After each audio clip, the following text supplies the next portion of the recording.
सभी दोस्तों को नमस्कार। यह डिक्टेशन आपको कैरियर फर्स्ट चैनल द्वारा दिया जा रहा है। ध्यानपूर्वक लिखेंगे। Ready start. महोदय, मैं इस बात पर भी जोर देना चाहूँगा कि इस स्थिति का वास्तविक हल बेहोशी की दवा देकर नहीं किया जा सकता।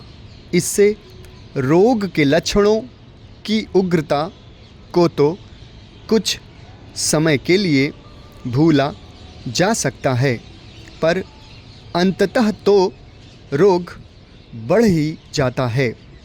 सभी जगह राजनीतिज्ञों की इस उलझन को मैं समझता हूँ। जो बड़े उपायों पर सच्ची सहमति न होने के अभाव में तात्कालिक लाभ के उपायों को ही प्राथमिकता देने लगते हैं।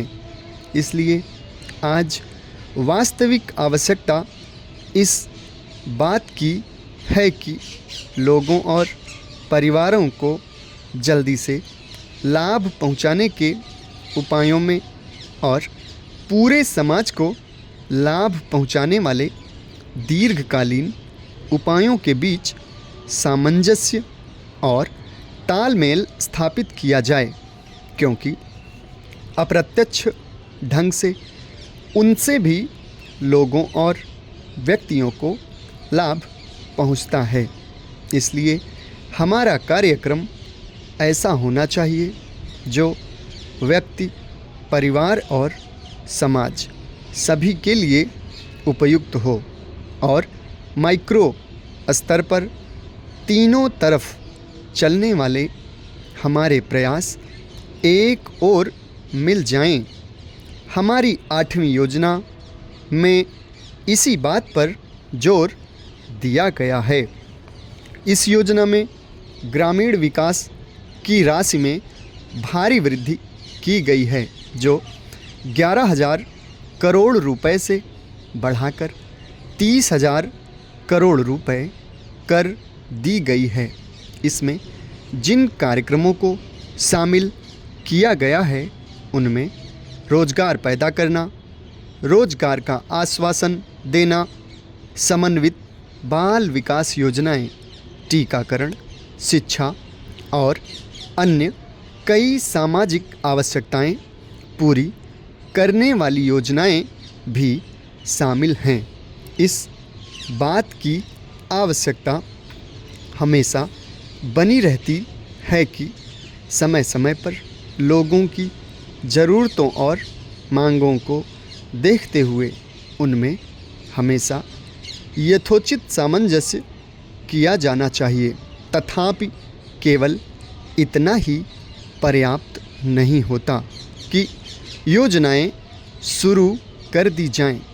योजनाएं शुरू करने के साथ साथ यह भी ज़रूरी होता है कि लोगों को उन्हीं की भाषा में शिक्षित करने और समझाने के लिए एक व्यापक साधन और सतत अभियान चलाया जाए, ताकि उनके समझने और देखने के ढंग में जो छिद्र या गलत फहमी है उसे दूर किया जाए, क्योंकि प्रायः उसके कारण विभिन्न प्रकार के आंदोलन शुरू हो जाते हैं। इसलिए गांवों में उन्हें समझाने के माध्यम में परिवर्तन करना अत्यधिक महत्व का है। और मुझे इस बात का निश्चय नहीं कि इस दिशा में हमने जो कुछ करना है क्या वह हम कर चुके हैं। प्रगति और वृद्धि की दर में तेजी लाने के मार्ग पर चलने के लिए सामूहिक प्रयास की ज़रूरत होती है। यह ज़रूरी है कि सरकार प्रक्रिया संबंधी बाधाओं को दूर करे, ताकि ऐसा वांछित वातावरण बन सके, उद्यम करने की भावना बढ़ सके, उसका विकास हो सके और वह पनप सके। हमने यही करने की चेष्टा की है। अब यह काम उद्यमियों का है कि पूंजी निवेश करके उत्पादन बढ़ाकर तथा अधिक कुशलता लाकर ज़्यादा रोजगार पैदा करें और आय बढ़ाएं।